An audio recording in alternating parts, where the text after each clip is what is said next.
So,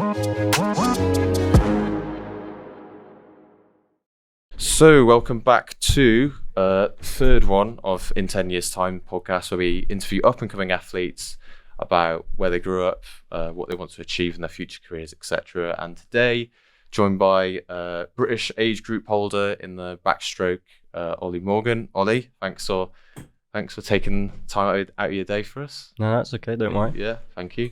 I know it was a bit of a faff getting everything set up, but you've been really patient, so thank you. I just want to start off like I do with everyone, like in the beginning. So obviously you grew up in Ludlow in Shropshire. Did you have any siblings growing up? If you did, were they into sport? Were you ever encouraged into sport by your family? So I've got an older sister. She's 2 years older than me. So from a young age, I've always been pretty interested in sport, and kind of just my life's evolved around it more than anything than not really schoolwork as much as sport anyway. But yeah, so she started swimming. So I did swimming lessons when we were both younger, and then she moved on into the kind of the Ludlow swimming club, and so I was doing other things like playing football, and then ended up having to travel to competitions to watch her swim and that sort of stuff, and I just thought I could probably do that. So that's kind of how it just started, and it just went from there really. So you actually started quite late then, because I remember you saying you didn't do any like junior nationals. You just went straight into the British champs. So do you feel like that's affected your rise in any way, or do you feel like it hasn't really made? I mean, it hasn't made much of a difference because you're flying at the moment, but yeah. So I'd started competitive swimming probably when I was 11 or 12, but I only really went to kind of counties, only started doing properly well at kind of regionals at say 15, 16. My first nationals was when I was 16 at the English summer championships. Nice. I wouldn't say it's had too much of an effect. It's kind of good going in not having any pressure whatsoever and just doing what I can do best, I guess. So no, it's been good. And I think I read somewhere like an interview done for like a local paper or something. You said like you've missed opportunities, but you made sure that you've kept going. I was just wondering, like, what are those missed opportunities like you were talking about? So things like, I don't know, Youth Europeans, Youth Worlds, things like Youth Olympics. I guess kind of those people that I'm now racing have had that kind of international experience. So they're used to swimming against those big swimmers and just having that kind of edge of going abroad and kind of swimming. So I guess it's kind of as well with like things like funding and stuff like that. They've just had that kind of environment they've been in where they've been seen by so many people right at the top. So does that bother you though at all? I wouldn't say it does, because I feel like if I had have been there, I might not have been where I am now. So it just changes your kind of perspective, where you do kind of regret not being there, but then I was just doing other things, and so fair enough. I've also saw that you've had to, like you said in that same article, like you had to like make certain sacrifices to pursue swimming, lifestyle changes as well. So tell me a bit about that. So obviously being from quite a rural area, I wasn't really the most going out type. So come to uni was a big change, and it was kind of hard coming into uni and not having that kind of background where you're used to going out all the time, and then making friends here is kind of, a lot of it stems around you make friends from being on those kind of socialized aspects. So I would say that I've changed quite a lot, where I started going out quite a lot, and then it was just kind of having a big impact on kind of training and stuff like that. So just making those adaptations where I put myself on like drinking bans and stuff like that. Not because I have to, or because it's not something I want to do. It's I want to do it because I know that it's gonna be those little benefits in the long run. So it definitely has a big impact on my training and stuff, where I'm always fresh. I'm always kind of feeling good in myself. That's good. Yeah. Because I always feel like if you feel good within yourself, then you're going to feel good on the field no matter what. Obviously, you go to University of Birmingham now, and you told me off camera that you're doing sports coaching. How have you mentioned a little bit there about putting drinking bans and stuff, but do you find that difficult balancing that that uni work, uni life, and then also the swimming side of things as well? Like, how difficult is that? I think particularly this year it's been a lot easier. Kind of having a good friendship around, like good friendships in cases where they're all really supporting, and again, if they're all going out and they ask me to come and I say no, I've got morning training, so they're like, yeah, that's fine, there's no kind of pressure. Same with my family, they've always accepted everything that I've done. So I think it's been a good balance. First year was kind of hard with tackling how tired I was from having such a big kind of training. I went from training like 6 hours a week to now training about 14 in the pool, so that was quite a big change on my body where I was getting injured quite a lot just from just repeated stress. Whereas this year now I'm on a scholarship at the uni, and they've been really supportive with kind of physio and massage and psychology, and I've started getting nutritional support now, so it's kind of it's all going in the right direction where I'm able to then properly manage myself. That's good. So you feel like you've got a lot of people at UOB all around you. Not obviously won't just be all the other athletes as well to support you. Was that a big reason why you chose Uni of Birmingham then, or did you have other options to go elsewhere? So I did put down on my UCAS application to go to Bath, Loughborough, and Birmingham, but I didn't really get that kind of. I wasn't really reached out to as much as what Birmingham had. So my sister went to Birmingham as well, and so I'd kind of been around the area and seen that I liked it quite a lot, and so I'd met Gary and stuff. So, and seeing the pool and everything, all the facilities, it was really good to see. So I'd actually done a competition in the summer of 2021, I think it could have been. And Gary was there and he saw me swim, and that was literally probably the week before I put down to go to uni properly.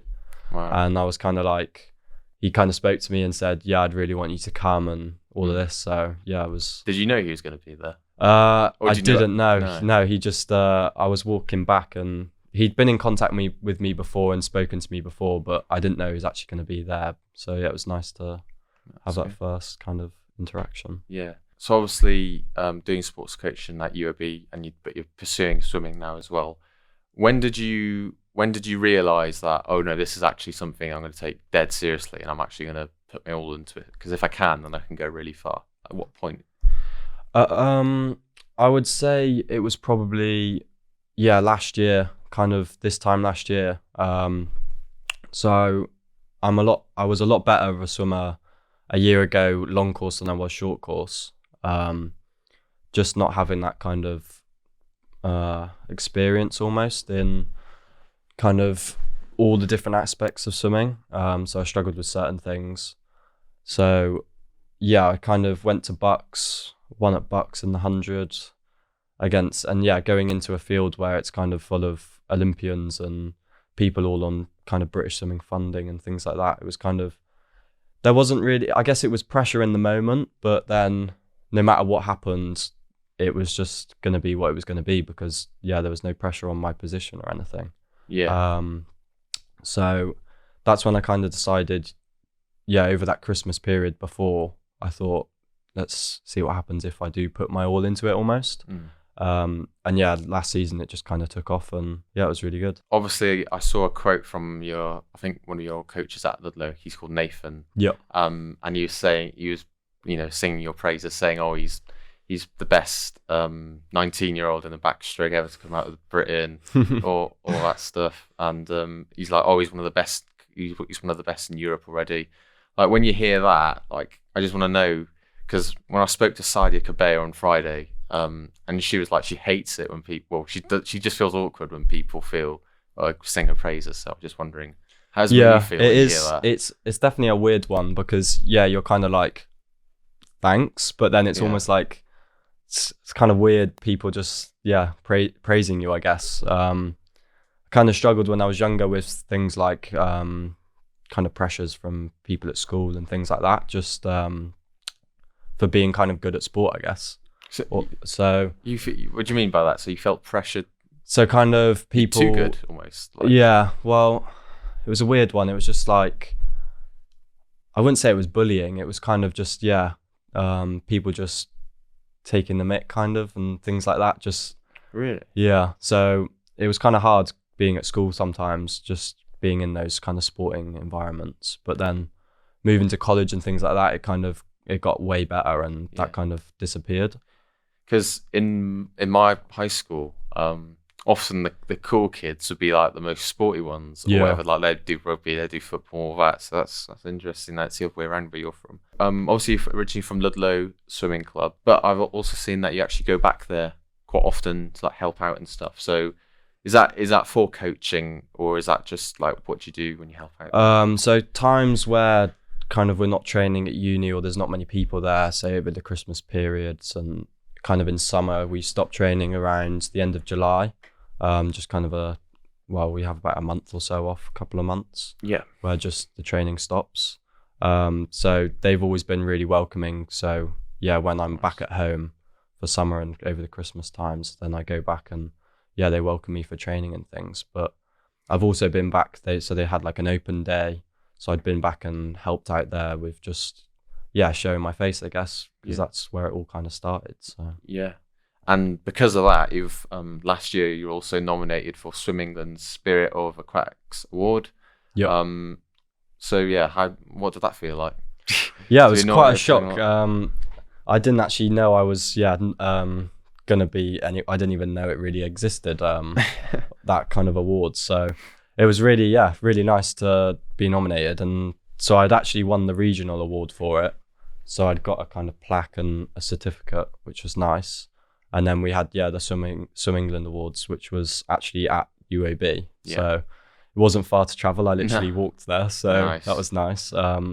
Saves a taxi spend. Yeah, definitely. But yeah, it was quite a good kind of experience to see. It was kind of a shock to see all of the things that I'd done last year, I guess, in one kind of paragraph that I'd been awarded. Yeah. So yeah, it was really nice. Like going back to Ludlow and helping out so much, is there a reason why you go back and help out so much? Is there like a reason why you feel like, I need to like give back to this community or whatever? Yeah. Well, I wouldn't say it's because I need to. I'd say it's more I want to. Okay. Obviously the support they've given me has been really good. Like last year they had gone forward for one of those Tesco community grants. Right. So they'd given me the whole of the grant just because they kind of realized that funding was needed for me to get to like competitions and stuff with hotels and travel and entry fees. So I've always been someone to give back, I guess, and so it doesn't really hurt me just traveling back. So it's good. Gonna go on to like your swimming, like how you got into swimming and like your ambitions and stuff. So I know obviously when swimmers find out their best strokes, normally they just obviously trial the different ones and that's it. Was that the same with you? Did you just find out backstroke was your best just by one time, just trying it, and then that was it? I wouldn't have said it was just one time I just miraculously was good at it. It was kind of that was just the ones that I was getting the qualifying times for those bigger competitions. And then I remember being at regionals the one year and I'd won all three of the backstroke events, and one of the lads turned around to me, who's actually at UAB now, he said, "Oh, I think that's probably a national time." And I was just there like, I haven't got a clue what that really means. And it was that year that I was kind of thinking about even quitting swimming. I just kind of find new focuses. I was into my mountain biking and things like that, and kind of turned away from the swimming. But I thought, well, I spoke to my parents about it and they were really good, where it was like, you don't have to quit. We're not going to force you to stay if you want to. So I thought I'll go to counties, and then ended up at regionals, and then that kind of happens. And then that summer I was at nationals. So it was quite a roller coaster of a year even then. I also saw you've previously competed in freestyle relays. I saw, as well as a medley relay, but obviously you did the backstroke. So have you ever considered it? Did you ever consider doing freestyle before backstroke, or was it always... Not as much. These kind of, I didn't really qualify for regionals and stuff at freestyle or any of the other strokes. So being at uni, it's kind of, I've had that support of improving, and I would say now it's definitely getting a lot better. And now I'm doing more freestyle sometimes than I'm doing backstroke, but it's just kind of a fitness thing rather than anything. Just trying to switch it up, just so I'm not constantly doing backstroke. So yeah, being part of the uni team has definitely given that focus on other strokes, where they need a freestyle swimmer in the relays. So nice. I'll put my hand up and give it a go. Chuck yourself in there, throw yourself in the deep end. At Uni of Birmingham, obviously, I know Gary Humpage, he's your coach, and he's told me before that you guys are a really well gelled group. Like, you all get on brilliantly. Do you think that's because you all just get on just because of your personalities, or do you think it's because of the environment UOB puts you guys in, or is it something got to do with how UOB works? I think it's been kind of, I think it's been from Gary more than anything as well, where he got some of us freshers in our first year in for pre-season, just to kind of get into the squad and see what was the case with how the squad works and training and what he kind of expects of us. He definitely took the pressure off of us, where he said to enjoy it, and that's when the results are going to come, when you're swimming with a smile on your face, I guess. Yeah. Not literally, but where you're looking forward to competing, you're looking forward to training. And I think when you're in a group where you're all best mates and you're all getting along really, really well, it definitely makes you want to be at training, and then you want to push each other. And I guess the whole shift kind of just moves on and on and on, where you're just constantly pushing each other. Because I guess from my perspective, from watching swimming, obviously it is technically it's an individual sport because you're in your different lanes, but then also you're always in a team, aren't you? You're always in your uni team, like Loughborough, Uni of, or you're in GB or England or whatever. How do you feel like this isn't about me, this is about the whole team, no matter what? Like, do you ever feel, obviously apart from PBs, obviously? I think everything on a race day is put down to you. When someone's watching it, they just see you in the pool. But I think a lot of the time you spend so many hours away from racing, and you're actually just training and going up and down and up and down. People can look at it from an outside perspective and think, how do you do that? It's so boring. But when you're in a group where you're all really like driven and passionate about what you're doing and what you can achieve, then it's been just a really good experience to be in that team and having fun, I guess. Yeah, definitely. That's what it's about. Yeah. Obviously, last year you selected for Great Britain first time last year. I'll go on to like the cup in a bit, but first off, like, how did you find out you're selected? Because obviously that's a massive achievement. And then also on top of that, what was it like working with people like Mel Marshall, who have another high level coaches and swimmers? What was that environment like? So it kind of first started when I was at Edinburgh International Meet in March last year. So I'd gone to the weekend, so that was my first kind of international meet. So I'd travelled up with my dad. There was another girl that was swimming at uni that she was originally from Scotland, so she also went. And I kind of went there not really expecting anything, just going for a bit of experience in the lead up to the April champs.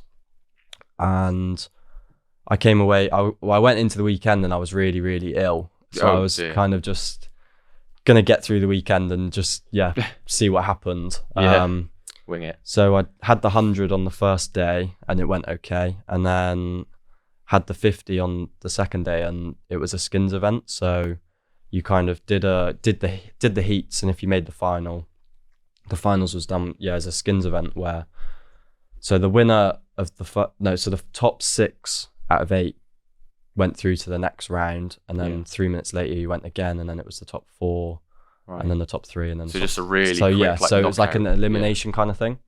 And it got to the last round, and it was me and another lad that was swimming at Loughborough, who's kind of been at the kind of Olympics and swimming at the ISL and things like that. And yeah, I went in. It was just me and my dad there. Gary wasn't there. He was down in Wickham with the rest of the team. Right. And so yeah, I came away with winning the skins, which was kind of a massive step. And it was pretty cool experience having everyone on poolside. And the day after, Mel came and spoke to me and my dad, had said about coming into Loughborough and doing some training here and there with Luke Greenbank. And so that was when it kind of first started. Yeah. And then, so I'd had a couple of interactions with her, still been having some interactions. And then the first kind of thing was we had a relay camp at Loughborough.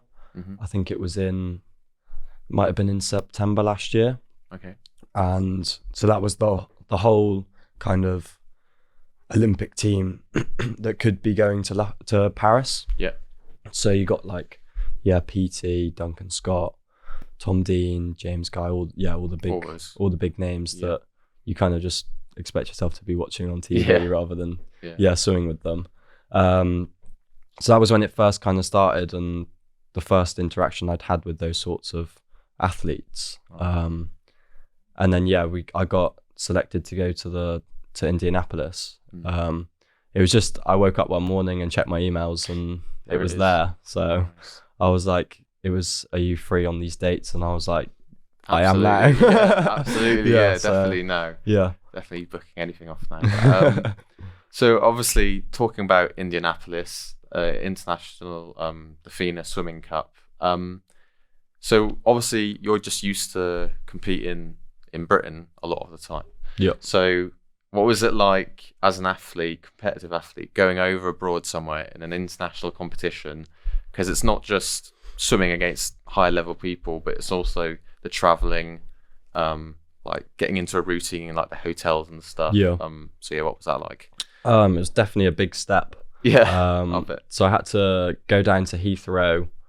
The one morning, it was like, I think 5:30 or something like that. I had to be there. In the morning? Yeah, in the morning. So nice. I stayed in London and then, got a lift into Heathrow and just met one of the coaches was there to basically chaperone us and get us onto the plane and stuff. So there was a couple of other lads that I met there. And then we just flew out, and it was probably, it's the longest flight I've been on. I've not been to America before. So we flew to JFK and then had a connection flight then to Indianapolis. And we stayed in an apartment, all of us. So there was a team that had also gone from Stirling, so they flew from there and met us at JFK. And then they split us into, the apartments. There was 2 apartments, so we were split half and half. And it was, a really good experience. We could go out and we all had food together in the evenings and traveled to the pool together.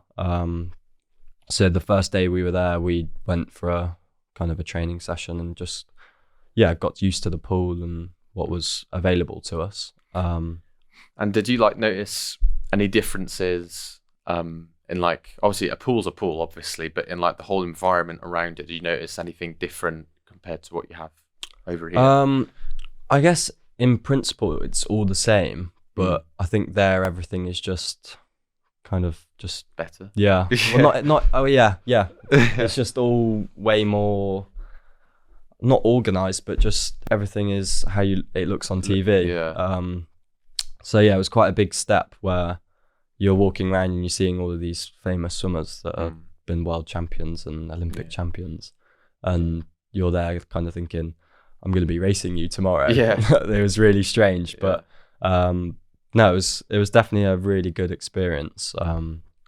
And obviously that was a 25-meter pool there. Yeah. But you obviously mentioned earlier that you prefer in 50-meter pool. So do you have why do you prefer 50-meter? Is it just because you feel you're better at longer distances, or? So it came down to last year. It was my kind of turns and my underwater phases, and it was found that my stroke was a lot quicker than that all other stuff. So we'd done loads and loads of work of improving that and kind of getting my overall swim to be more complete rather than just the stroke being really good. Yeah. And obviously short course, you get more turns, Yeah. you have more underwater phases. So I was kind of losing out. So I went from last year, I didn't make a short course final in Britain, to then going to Winter Nationals last year in December, and winning the 100. So it was quite a big jump from being a nobody at short course definitely to them winning. So I think luckily I'd made those. Me and Gary had sat down and we'd had a meeting about kind of what we needed to work on. Yeah.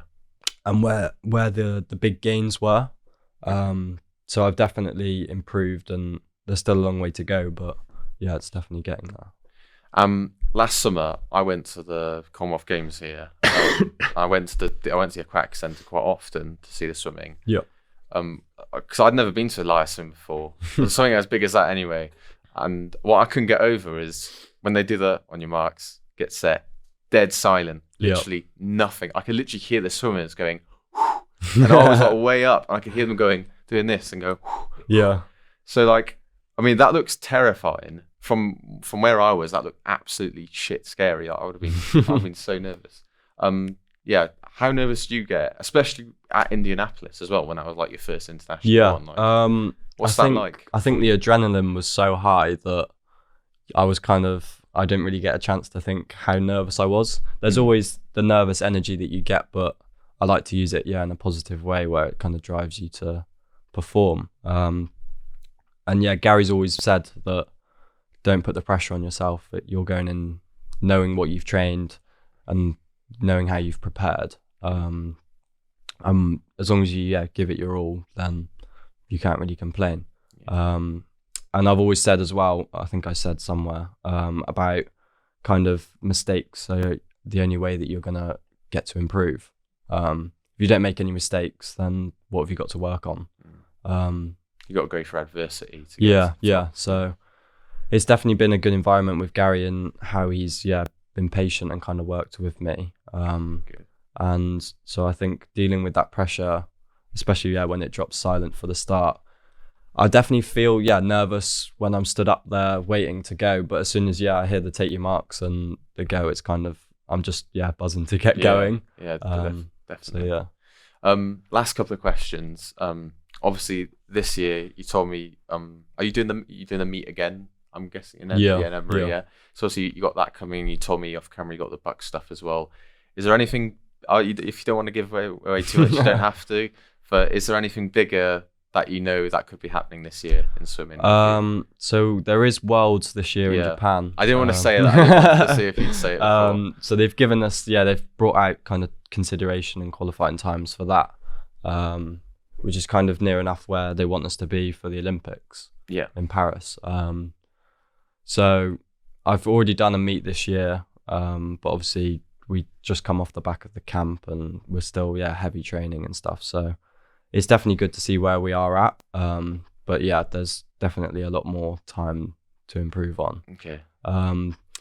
So I don't know. We'll have to see what happens. Can't really give too much away. Oh, okay. No problem. Last question. So obviously I ask every guest at the end, where do you see yourself in 10 years? That's the name of this podcast. So are you 19? Yeah. So you're 19 now. Just imagine you're in 2033. Believe it or not, I know that seems a long time away. Imagine you're in 2033, sorry. You're 29 years old. What will you have wanted to have achieved by then in swimming? Where do you want to see your career? I definitely want to have been at Olympics. Yeah.